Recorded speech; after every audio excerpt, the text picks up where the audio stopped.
வெக்கமா இருக்கிற கையில காசே இல்லாம. ஆனால் ஹாப்பியாக இருக்குல்ல. ஆமாம், எல்லாம் 100க்கு மேலே தான். என்ன பண்ணுறது? ஆமாம், செமையாக இருக்கு இல்லை? ஆனால் ரித்திகா வந்திருந்தா 1000-500 செலவாயிருக்கும் கண்டிப்பாக. இங்கே ஒரு எல்லாத்துக்கும் அழுது அடம் பிடிச்சிருக்கும். செமையாக இருக்கு பேர். ஓய் கவரு.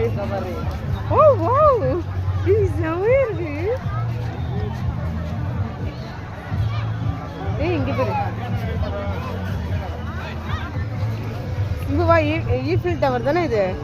வாயே, நம்ம போனதில்லை. வாய வாய, இதெல்லாம் போயிட்டு வந்துடலாம். அரேண்டி தானே ப்ராஜெக்ட் பண்ணேன்னு சொன்ன ஆல்ரெடி. சமத்தியாக இருக்கு.